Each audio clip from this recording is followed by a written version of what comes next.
नमस्कार छात्रों, आज हम शुरू करते हैं इसका तीसरा लेसन, रेशों से वस्त्र तक। तो आओ बच्चों पढ़ें।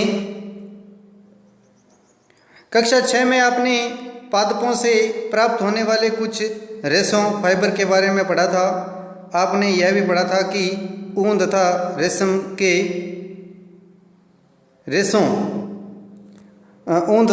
रेशे जंतुओं से प्राप्त होते हैं। तो ऊन तथा रेशम के जो रेशे हैं वो कहाँ से प्राप्त होते हैं? जंतुओं से प्राप्त होते हैं।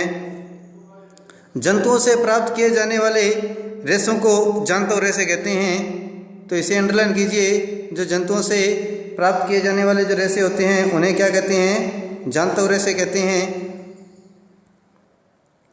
ऊन के रेशे फाइबर तथा याक के बालों से प्राप्त किए जाते हैं। तो किन से प्राप्त किए जाते हैं? भेड़ तथा याक से प्राप्त किए जाते हैं। रेशम के फाइबर रेशम कीट के कोकून से प्राप्त किए जाते हैं। और रेशम के जो फाइबर है, रेशे हैं, वो कहाँ से प्राप्त किए जाते हैं?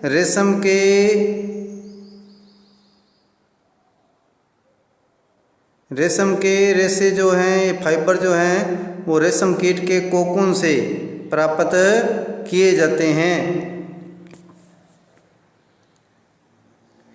क्या आप जानते हैं कि भेड़ के शरीर के किस भाग से फाइबर अर्थात रेशे मिलते हैं? क्या आप जानते हैं कि इन रेशों को ऊन में कैसे परिवर्तित किया जाता है, जिन्हें हम स्वेटर बुनने के लिए बाजार से खरीदते हैं? क्या आपको जानकारी है कि रेशम के फाइबर या रेशे से रेशम कैसे बनाया जाता है, जिससे साड़ियाँ बुनी जाती है? इस अध्याय में हम ऐसे ही कुछ प्रश्नों के उत्तर जानने का प्रयास करेंगे। नंबर 1 आता है जांतव रेशे, ऊन अथवा रेशम। इसमें से सबसे पहला पॉइंट है ऊन। पढ़ते हैं इसको। भेड़, बकरी, याक तथा कुछ अन्य जंतुओं से ऊन प्राप्त की जाती है। तो ऊन किससे प्राप्त की जाती है? भेड़, बकरी, याक तथा कुछ अन्य जंतुओं से हमें क्या प्राप्त होती है? ऊन प्राप्त होती है। ऊन प्रदान करने वाले इन जंतुओं के शरीर बालों से ढके रहते हैं। क्या आप जानते हैं कि इन जंतुओं के आवरण पर बालों की मोटी परत क्यों होती है? बालों के बीच अधिक मात्रा में वायु आसानी से भर जाती है। वायु ऊष्मा की कुचालक होती है। तो वायु जो ऊष्मा क्या होती है? कुचालक होती है, जैसा कि अध्याय 4 में पढ़ेंगे। अतः बाल इन जंतुओं को गर्म रखते हैं। ऊन इन रोएदार रेशों से प्राप्त की जाती है। क्रियाकलाप नंबर 3.1, अपने शरीर, बाहों और सिर के बालों को छूकर अनुभव कीजिए। क्या आपको इनमें कोई अंतर नजर आता है? कौन से बाल मोटे और रूखे प्रतीत होते हैं तथा कौन से मुलायम? हमारी ही तरह भेड़ के रोएदार त्वचा पर 2 प्रकार के बाल होते हैं, दाढ़ी के रूखे बाल और त्वचा के निकट अवस्थित तंतुकूपी मुलायम बाल। तंतुकूपी बाल ऊन बनाने के लिए प्रदान करते हैं। तो जो तंतुरूपी बाल होते हैं, जिसे कृत्रित ऊन बनाने के लिए उपयोग में लिए जाते हैं। भेड़ों की कुछ नस्लों में केवल तंतुरूपी मुलायम बाल ही होते हैं। इनके जनकों को विशेष रूप से ऐसी भेड़ों को जन्म देने के लिए चयन किया जाता है जिनके शरीर पर सिर्फ मुलायम बाल होते हो। तंतुरूपी मुलायम बालों के लिए विशेषत गुणयुक्त भेड़ उत्पन्न करने के लिए जनकों के चयन की प्रक्रिया का वर्णात्मक प्रजनन कहलाता है। तो वर्णात्मक प्रजनन क्या होता है? कि गुणयुक्त भेड़ उत्पन्न करने वाले जनकों के चयन की प्रक्रिया क्या होती है? कि विशेष गुणयुक्त भेड़ उत्पन्न करने के लिए जनकों के चयन की प्रक्रिया क्या होती है? वर्णात्मक प्रजनन कहलाता है। क्या कहलाता है? वर्णात्मक प्रजनन कहलाता है। जिस तरह से ये भेड़ दिखाई गई है,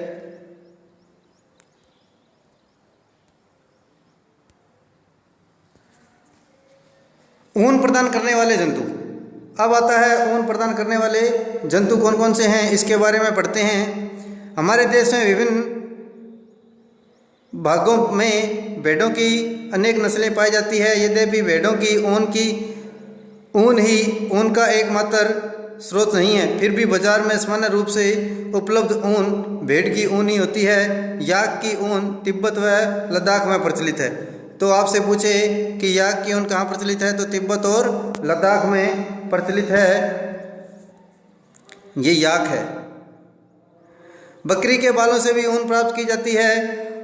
अंगोरा ऊन को अंगोरा नस्ल की बकरियों से प्राप्त किया जाता है। तो अंगोरा ऊन को कहाँ से, अंगोरा नस्ल की बकरियों से प्राप्त किया जाता है, जो जम्मू एंड कश्मीर की पहाड़ी क्षेत्रों में पाई जाती है। कश्मीरी बकरी की त्वचा के निकट मुलायम बाल होते हैं। इनसे बेहतरीन शॉलें बनाई जाती है, जिसे पश्मीना शॉलें कहते हैं। तो कश्मीरी बकरी की त्वचा के निकट मुलायम बाल या फर होते हैं, इससे बेहतरीन शॉलें बनाई जाती है, जिसे क्या बोलते हैं, पश्मीना शॉलें कहते हैं। तो पश्मीना शॉलें कहाँ की प्रचलित है, तो कश्मीर की। ऊँट के शरीर के बालों का उपयोग भी ऊन के लिए उपयोग में लिया जाता है।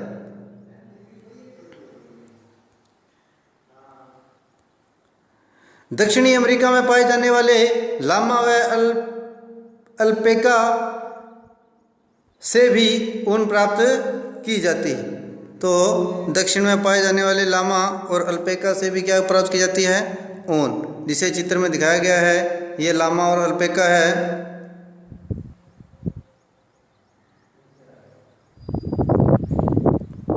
क्रियाकलाप नंबर 3.2, उन जंतुओं के चित्र एकत्रित कीजिए जिनके बालों का उपयोग ऊन के रूप में किया जाता है। उन्हें अपनी स्क्रैप पुस्तिका में चिपकाइए। यदि आप चित्र प्राप्त नहीं कर पाएँ तो इस पुस्तक में दिए गए चित्रों को देखकर उन्हें बनाने का प्रयास कीजिए। अपनी क्षेत्रीय और देश की अन्य भाषाओं में भेड़, बकरी, ऊँट, याक जिस नाम से जाने जाते हैं उसका पता लगाने का प्रयास कीजिए। क्रियाकलाप नंबर 3.3, भारत और विश्व के मानचित्र लीजिए। मानचित्र पर उन स्थानों को चिन्हित कीजिए जहां वे जंतु पाए जाते हैं जिनसे ऊन प्राप्त होती है। ऊन प्रदान करने वाले प्रत्येक किस्म के जंतुओं के स्थान को दर्शाने के लिए विभिन्न रंगों का उपयोग किया जाता है। नंबर 2 आता है, अगला पॉइंट है रेशों से ऊन तक, कि रेशे से ऊन तक कौन सी प्रक्रिया होती है उसके बारे में बढ़ते हैं। ऊन प्राप्त करने के लिए भेड़ों को पाला जाता है। उनके बालों को काटकर फिर उन्हें संसाधित करके ऊन बनाई जाती है। आइए हम इस प्रकार के बारे में जानने का प्रयास करें। भेड़ पालन या प्रजनन। यदि आप जम्मू और कश्मीर, हिमाचल प्रदेश, उत्तराखंड, अरुणाचल प्रदेश, सिक्किम की पहाड़ी क्षेत्रों तथा हरियाणा, पंजाब, राजस्थान, गुजरात के मैदानों की यात्रा करें तो आप गडरियों को भेड़ों के झुंडों को चराने के लिए ले जाते हुए देख सकते हैं। भेड़ शाकाहारी होती है और वह घास व पत्तियाँ पसंद करती है। भेड़ पालक जो पालने वाला उन्हें हरे चारे के अतिरिक्त दालें, मक्का, ज्वार, खली, जो बीज में से तेल निकलने के बाद जो बचा पदार्थ होता है उसे क्या बोलते हैं, खली, और खनिज भी खिलाते हैं। सर्दियों में भेड़ों को घरों के अंदर रखा जाता है और उन्हें पत्तियां, अनाज, सूखा चारा खिलाया जाता है।